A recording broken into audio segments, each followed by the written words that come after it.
They want their kid to grow up. That's the piece that they keep talking and saying and sharing with us is I want my kid to be alive tomorrow. And I think about this a lot because I also submitted public comments to the state medical board in opposition of the proposed regulations. And I just keep coming back to this. What's the point? What is your role and purpose? It is to ensure that Alaskans have more access to quality healthcare, not less. And what you are proposing is Alaskans get less access.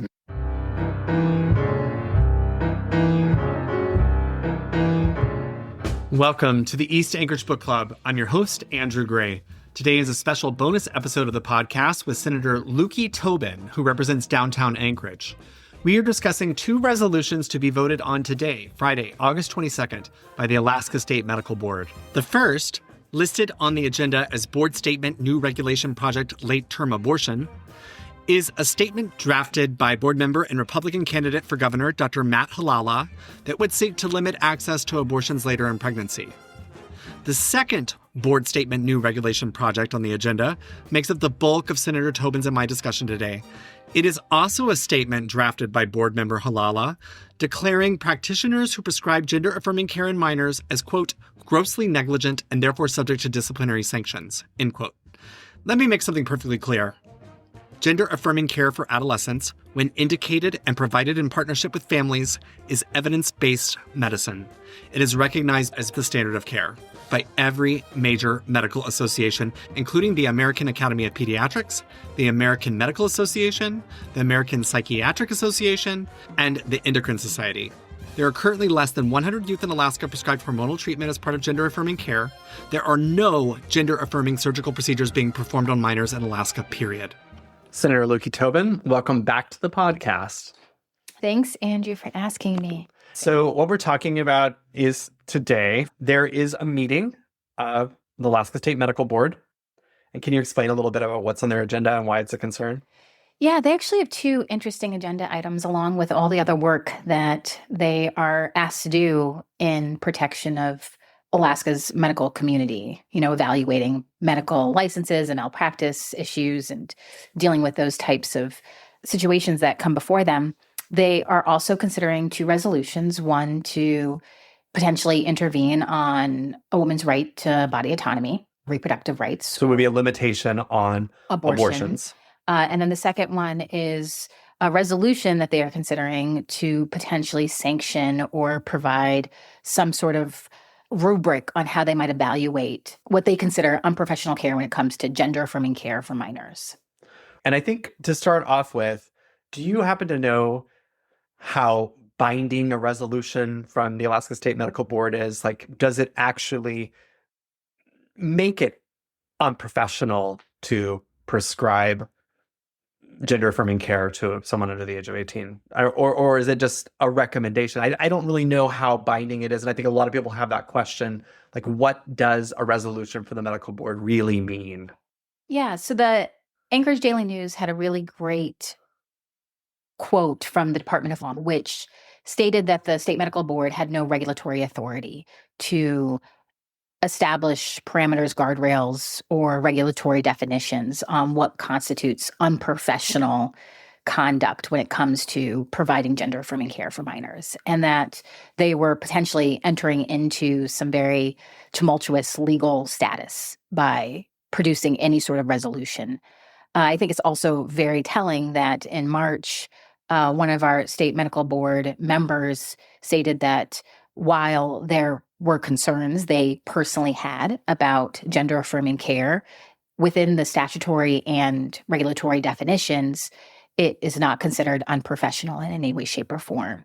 And that as long as it's done with consent and it doesn't harm the patient, then it is in alignment with what our current regulatory environment says to providing quality care to patients. At this particular moment in history, I find it so difficult to talk about this issue. The way I've been framing it is that the Alaska State Medical Board is taking up two items to restrict freedoms for Alaskans. In one particular case, restrict the type of care for your own body. And the other, I use it in the terms of just parents' rights. A parent's right to consult with their child's pediatrician or doctor about what's the best care for their child. And this is a case where the state is telling the parent how to parent, where the state is, in the other case, telling somebody what they can and can't do with their body, regardless of what their doctor recommends. Yeah, I think there's two things that are really concerning to me in this particular situation. The first is around a regulatory body trying to act as state lawmakers. In March, they sent us a letter asking us to intervene and create statutory authority for them to regulate this process, which the legislature chose not to do. And instead of, again, waiting for the legislative process to unfold, they have decided and determined that they will take up this space, which they are not authorized to do. And that is overreach in its purest form. It's government overreach. We have the right as Alaskans to privacy. We authorize these groups to work for the best interests of Alaskan, and that means providing and creating a space for ample quality healthcare and access to healthcare. And they're limiting healthcare access. They're about to engage in a practice that makes Alaskans less healthy. And that is very concerning to me. The other part, and I think this is one that you and I agree on, is we're tired. We're overwhelmed. We're feeling really frustrated and angry. I think my heart hurts as much as your heart is also breaking in this moment because we know these kids, we know these families, we're familiar with people who access this type of care. And we're not just looking at it through the scope and lens of their experience, but from the 50,000-foot view. There's a group of people who realize that by demonizing small, vulnerable groups of kiddos, there is an avenue for political expediency, for them to get their name in the paper, for them to potentially build a career upon. And they are willing to sacrifice the lives of some of the most vulnerable people in our communities for that leverage, for that launch. And it is not a new tactic. We're watching it right now when people say, well, if you're Tina or Hispanic and have tattoos, then you must be an MS-13 gang member, and we have to be scared of you. And that means that once I'm scared of you, you become the enemy, and the enemy is the one that we should be worried about and frustrated about, not tariffs or authoritarian regimes trying to take over autonomous regions of the world or any of that. You should be scared about this person who potentially could be in your backyard. We're not talking about the rise of healthcare costs or food or gas, or the fact the paper just told us that we're looking at a 3.1% increase on our energy bills in the next year. We shouldn't be concerned about that. We should be worried that 100 or less children in Alaska are going to actually be seen and heard and have a provider and their parent care about what's going on with them and giving them the health care and the support and the treatment that they need so that they're with us tomorrow. That's the enemy. That's ridiculous. And you and I know that that's ridiculous. And we feel like we're on the losing side of this because so many people are so concerned about other stuff that they can't focus and say, well, actually, you're eroding our constitutional rights piecemeal, step by step. Right. For what? Well, and that's where I think the performance aspect comes in. When you're talking about less than 100 kids in Alaska, when you talk about abortions that are happening later in a pregnancy, that's a very rare occurrence. And it's particularly rare in Alaska. It's unusual. And, you know, when you hear the specific stories, I just think even the people who are most likely to sign on to this sort of resolution, when they hear a particular story, a couple who has struggled to have a baby, and then there are problems with the pregnancy, and this is not going to lead to a live, healthy baby, and the couple is faced with this terrible decision,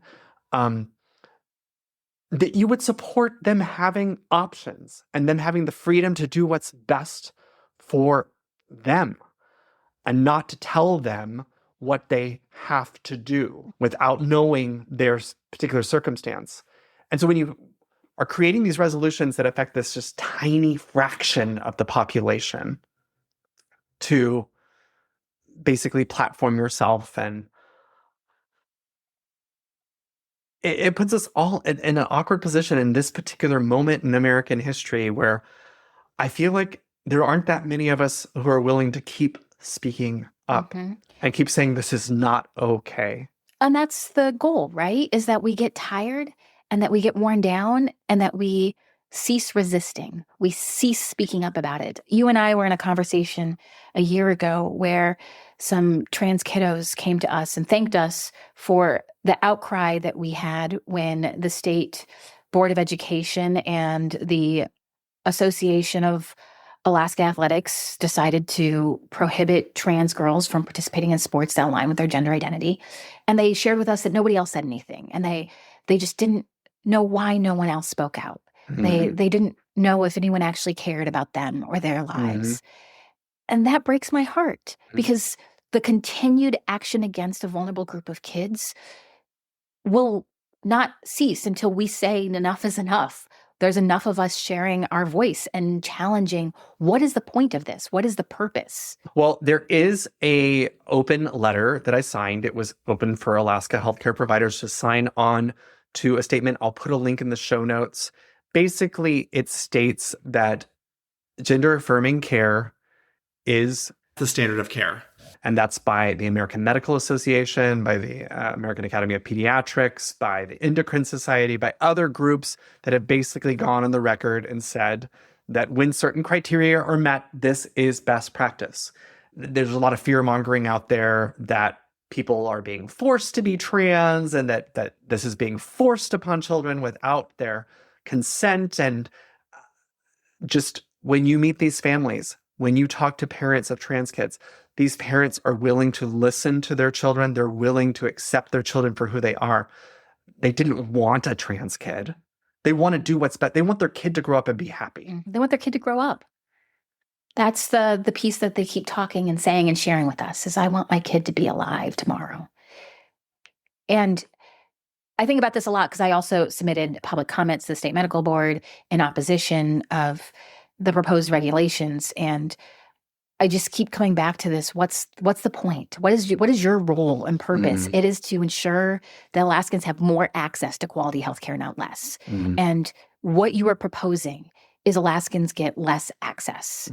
You have no idea what goes on in the privacy of someone's home and what conversations a parent is having with their provider, with their kid, with the community around them, what they're trying to do to ensure that their kid makes it to tomorrow. Why would you ever put additional barriers in place? Why would you use political rhetoric to harm a kid? You're not their parent. What I'll say is that if you're listening to this podcast and you are someone who cares, please send an email to medicalboard@alaska.gov and let the board know that this is not okay, that passing resolutions to restrict our freedoms is not Alaskan. It's not Alaskan.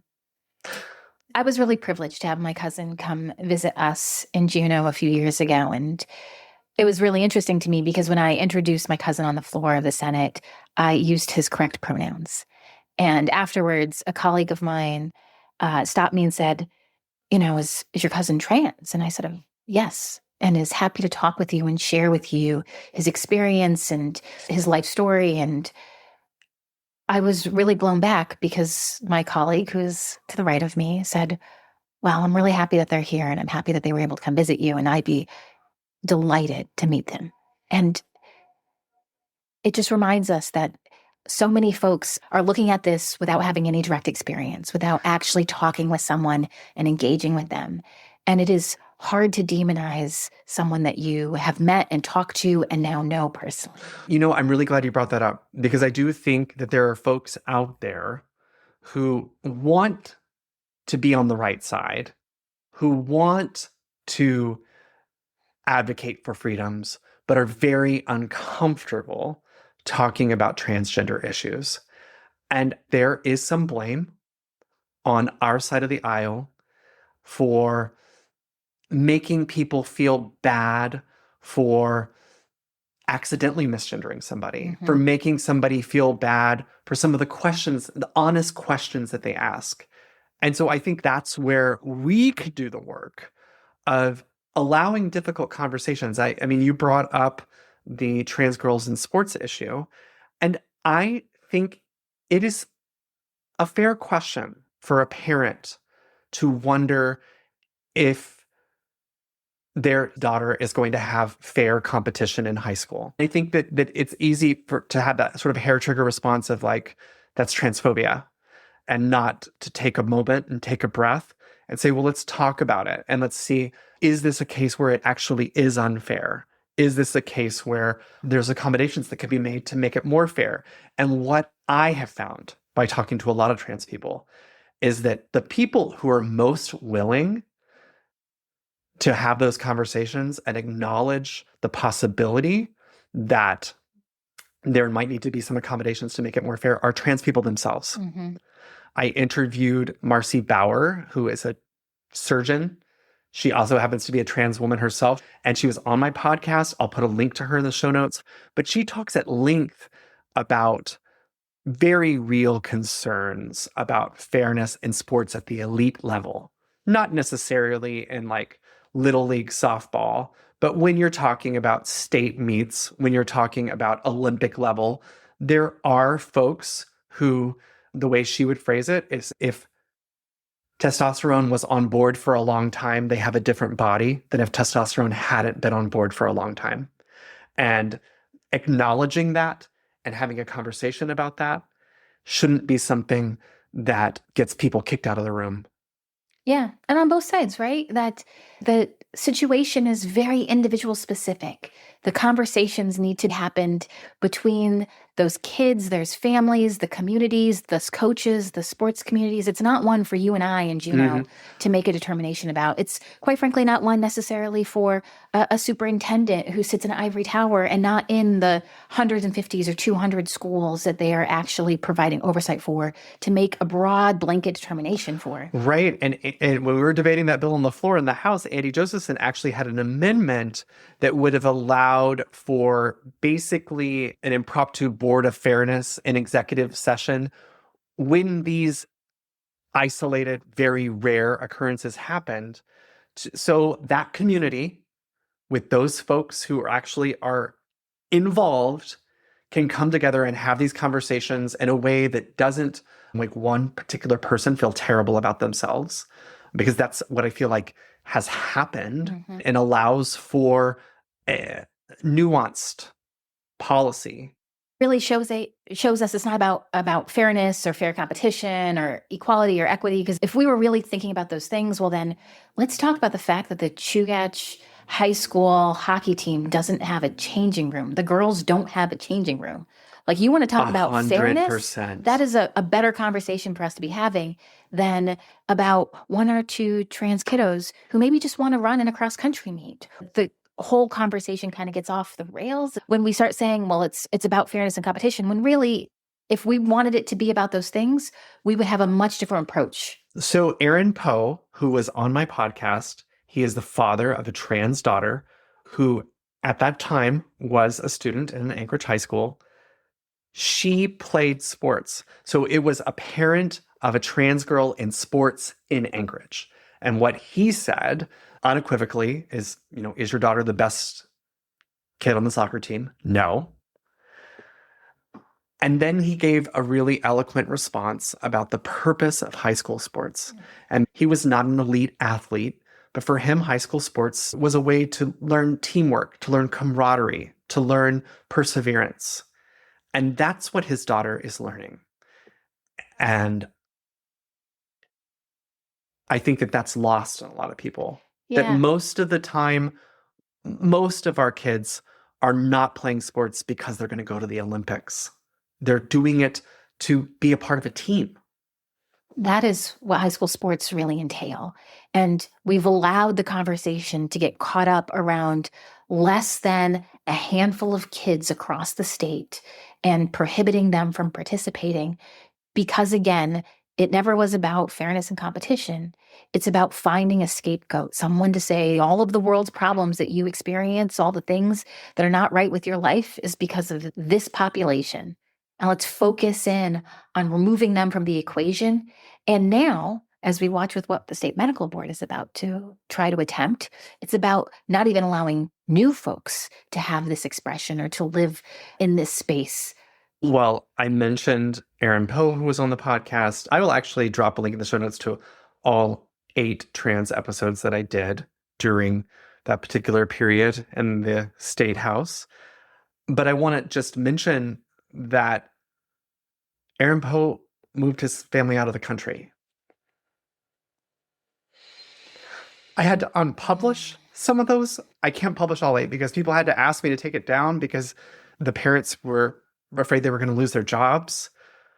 People had left the state. People are leaving the country. And I bet there are people on the other side who say, good. And to me, it's like we had these people who were doing their best, working really hard. These were the types of people that we want in Alaska. These are the types of people that you want as your neighbor. And we ran them out of the country by doing these policies and this rhetoric. And to me, that's why I have to keep talking, even if it doesn't benefit me politically, even though I've had people tell me this is a losing issue for you. Don't talk about this. Certain groups of people want to accomplish is for us to be fearful about not only our own safety, but the safety of the ones that we love, the safety of the people around us. But they hope that if we stop talking about it, then they'll be able to completely run roughshod to where we eliminate this group from existence, which you and I both know that's not how it works. Instead, you just create a bunch of folks who have deep-seated trauma that then manifests in other ways. Right. It's just... It's heavy work. And it's heavy work because we're touched by lives, by people we know, by people we've cared about who've had to leave because they're scared or fearful. Hey, full circle moment, back to freedom. People love to talk about, in Alaska, we love our freedom, we love our liberty. Are you talking about the freedom to wear whatever you want? Mm-hmm. Because if not, why not? Why do you need to tell somebody what clothes they have to wear? What part of the store they're allowed to shop in? Who cares? Yeah, how they cut their hair. Let people be free. Let people do what they want to do. Life is too short to keep living in this moment of fear and hate and to be so wrapped up in controlling what others do with their bodies and how other people live their lives. And maybe that's what makes me most tired is I sometimes feel like we've gone into opposite day where I, as someone in the progressive space, spend more time defending what I would have considered previously more conservative ideals around individual liberty. But it's just so overwhelming to watch an entire group of people suddenly come out and say, actually, we don't want you to be able to live and let live and have local control and make determinations that are best for your community. We want the long arm of state government and federalism to dictate how you do you. Like, what the heck? When did we get to this space? Mm-hmm. Why are we in this space? What's the point of this space? We lose so much when we give up our ability to self-determine. And I, for one, refuse to let the state in any way, shape, or form eke into that space, small step by small step, incrementally. Well, Löki Tobin, thanks so much for being on the show today. Thanks, Andrew. Thank you, listeners. If you like what you heard, please subscribe, rate, and review us. To contact me, email rep.andrew.gray@aklike.gov or call 907-269-0123.